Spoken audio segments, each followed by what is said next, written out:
Tama kayo. That's an order. Yes, sir. Generaldo! Nandito na kami! Dala ko na ang mahal mo para! Kapalit ng kapatid kong pinakulong mo! Pero may sinabi siyang pag-iigante! Ito na yun! Sabihin mo na ang mahal mo, anak! Sabihin mo!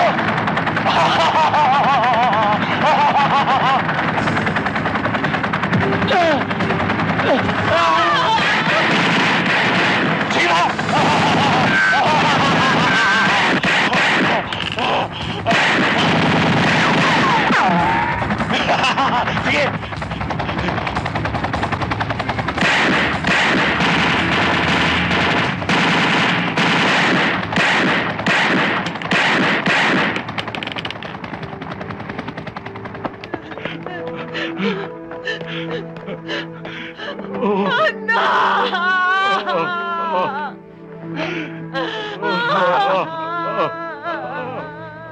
Mardamal! Wala ka patawaran na makahayop na gano'ng pagpatay ni Lando sa anak ni Judge!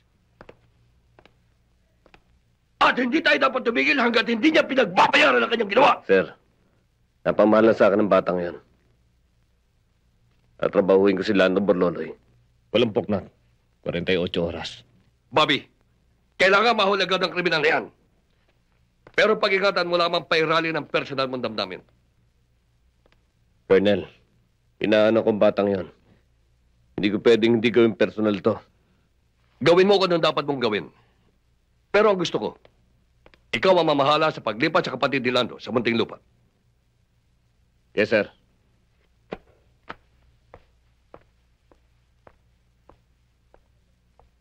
Ortega, ilipat mo siya ng buhay. Sir, alam ko ibig nyo sabihin. Buhay ko siyang dadalhin sa loob.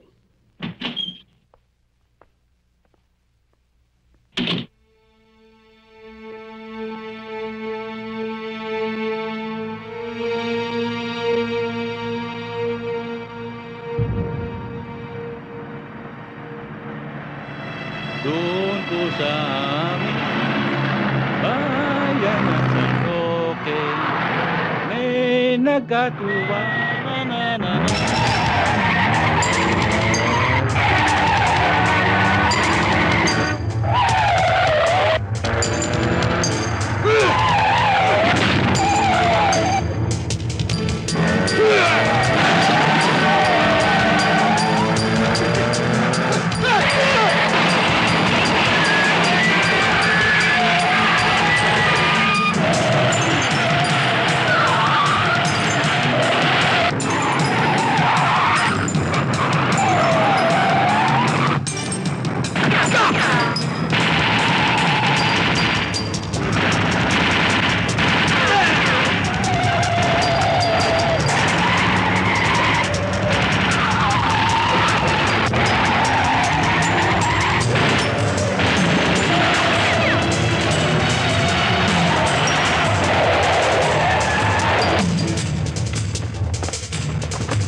Martin, bilisan mo!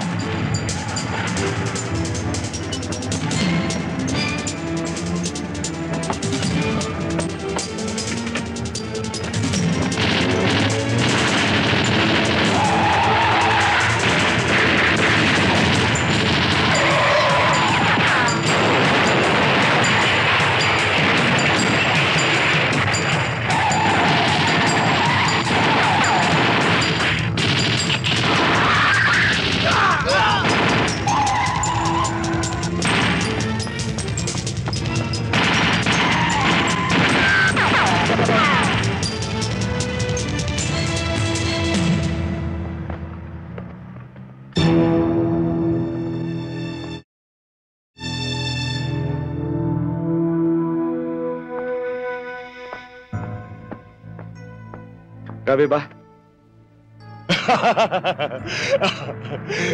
Nakalaya ka na rin, Tol! Di ba? Martin! Martin! Bunga!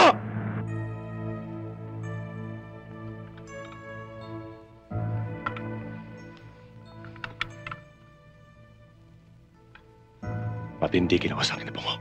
Hinuli at pinakulong niya si Martin. Pagkatapos nilagot pa niya, hindi ko siya lulubayan. Siya at lahat ng nakadikit sa kanya, babae man o lalaki.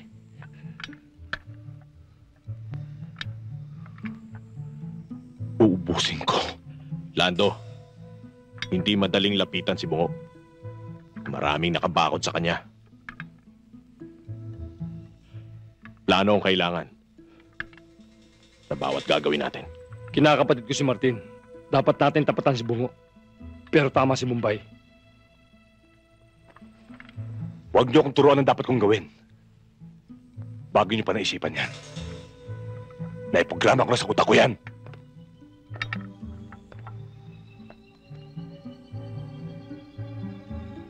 Dalawa na ngayon ang mahalaga sa buhay ko. Ang magkamal ng limpak-limpak na salabi. At ang kamatayan ni Bungo!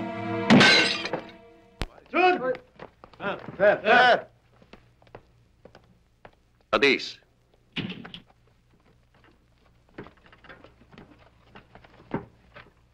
The subject is now here ready to face a formal interrogation.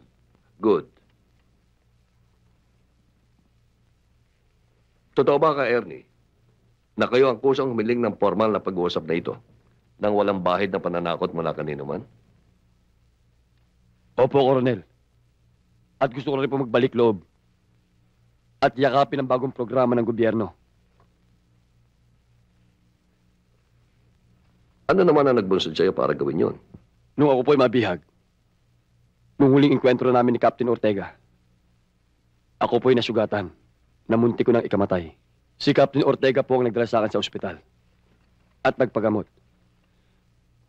At siya rin po ang nagbukas sa aking isipan sa mga maling paniniwala. Ano naman ang sinasabi mong maling paniniwala? Ang isinubo po sa aming mga doktrina ng komunismo nitong mga huling araw ay taliwas na sa katotohanan.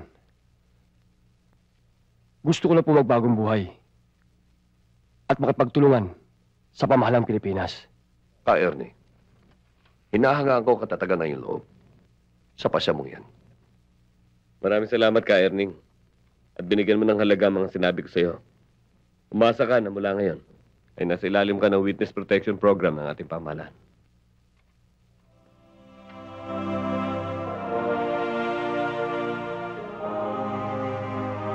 Maraming salamat po, Kapitan Ortega. Ka, Ernie, binabati ka namin. Congratulations. Salamat, Ring. Salamat.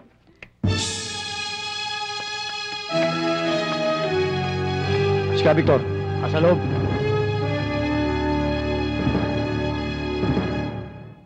Mukhang napatagal ang pagdating mo, Kap Freddy. Nagkaroon lang po ng konting abirya, Ka, Victor. Nag-iingat lang po kami sa pagparito.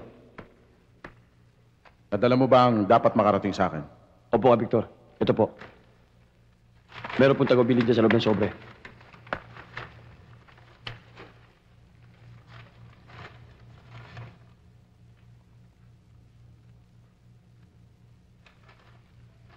Mayroong tagubilin dito na hindi muna tayo kikilos ngayon. At mainit na mainit pa ang lahat ng media sa nangyari sa Zambales. Maghihintay muna tayo kung kailan tayo dapat na kumilos. Anong balita sa anak ko? Maayos naman po ang lagay ni Marisa. Wala po yung dapat alalahanin. Hindi ko siya pababayaan.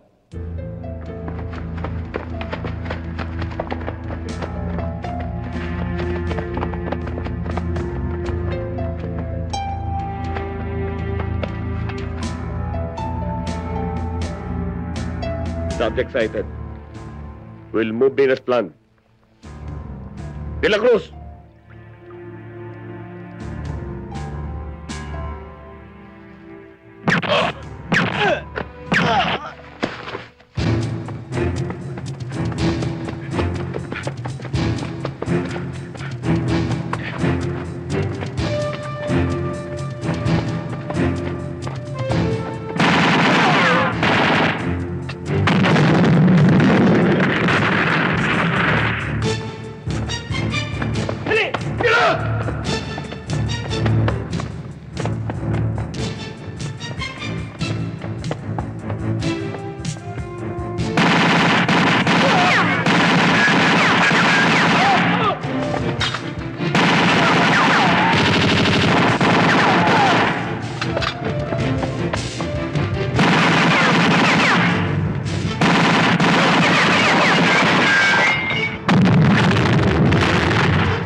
KB1 to KB3.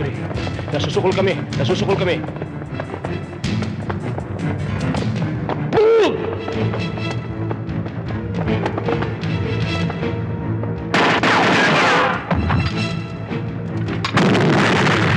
Garcia!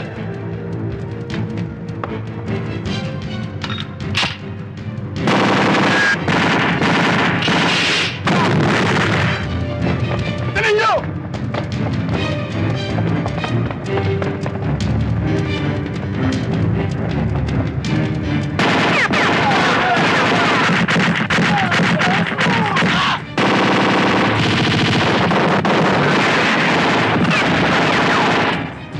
Sakutan ni Cap Victor yun! Mga kasama! Bilis! Tara!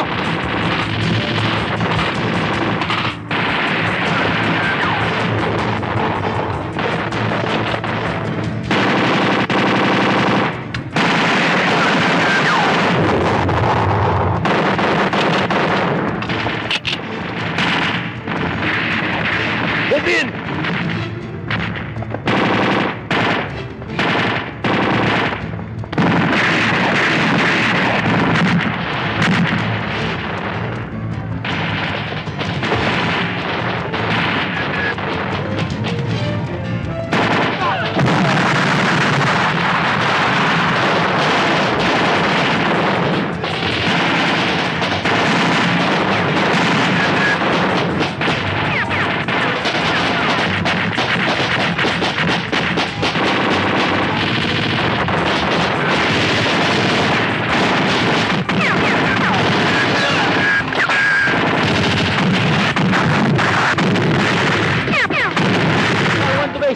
Skull 1 to base.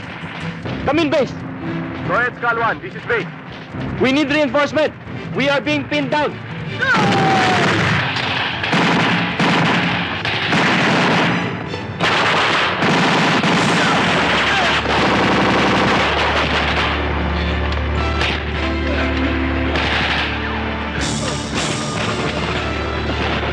Lumakad na kayo!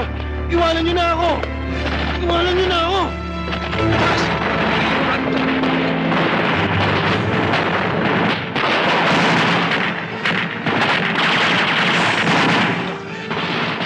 Nanghihina na ako. Iwan niyo na ako. Victor, hindi ka namin iwan dito. Itatawid ka namin sa kabilang bundok. Sundin mo yung inuutos ko, Caberting. Lumakad na kayo. At huwag kayong pahuhuli ng buhay. Tandaan niyo, hindi pa dito natatapos ang ating mga simulain.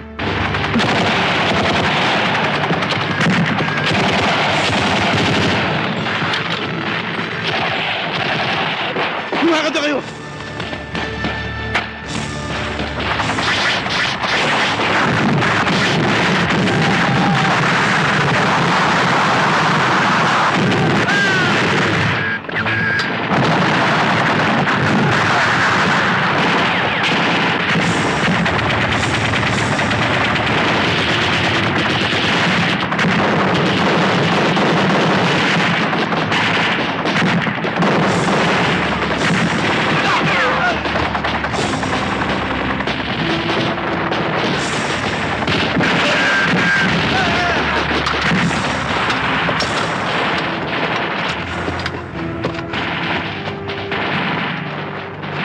Proceed! Sir, tama kayo. That's an order! Yes, sir.